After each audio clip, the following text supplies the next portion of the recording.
So there'll be a 10-minute break after, about 10 minutes after the first episode, and then after the second episode, we'll take a longer break, about 50 minutes, to give people time to actually eat, get a breather, and but then the other episodes will have basically 10-minute breaks. So the schedule is on the program note. This showing was really, and the whole retrospective, really a lot of things came together to make this possible. It's the first Rivette, complete Rivette retrospective in the United States. And it was really thanks to the National Film Theatre in London, which did a comprehensive show early this year. And they did the very tremendous work of translating the 5 or 6 Rivette films that didn't have English subtitled prints. And so thanks to them, we're able to show this film, and we're using a system called soft titling, which I'll explain in just a minute.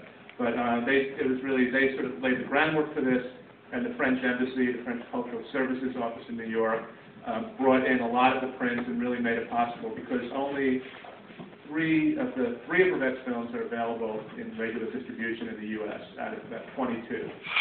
A few prints came from UCLA. All the other prints in the show were imported from either France or England. So we really couldn't have done this without the French Embassy. What he's doing is operating the computer. The titles are projected by video. It's actually a PowerPoint presentation. The titles are projected in the bottom of the screen, and they're manually operated by somebody who knows how to speak both languages. So that's how the titles are working. You'll notice a little bit of light at when the film comes up. You'll see it at the bottom of the screen, and that's from the video projector. And we've masked that off as much as possible, but this is really the only way to present this film.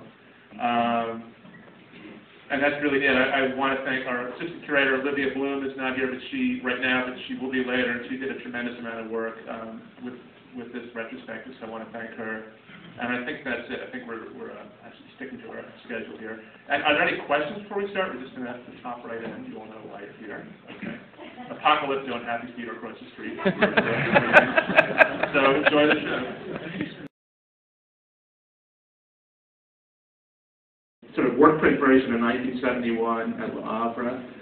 Then didn't play until Rotterdam in 1989. It played in Rome, I think a year later. And just recently played in both London and Vancouver. I think so. Makes it the 6th showing. Anyway, that's the screening history of the film, which was reviewed in Variety today. If anybody gets Variety. But the only thing I want to say, just in terms of the breaks today, I think we're going to have the dinner break a little better organized. We probably should have just sat on the floor yesterday in the spirit of the film, but we'll have tables set up for that break. Just a quick recommendation, for the coffee break, if the line is long here, you can easily run right across the street to Cut, which is a sort of diner type place, and if you're looking for a quick cup of coffee. Episode 7 and 8, we had the running times transposed. Episode 7 is actually 70 minutes long, and episode 8 titles at the French Embassy, so Francois is in the back running the subtitles today.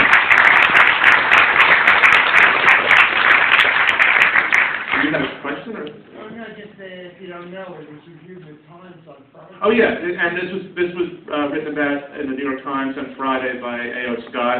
And there's actually also a lot of coverage online. There's about 5 different long reviews online. So you can Google it and read a lot about the film. Okay, thanks.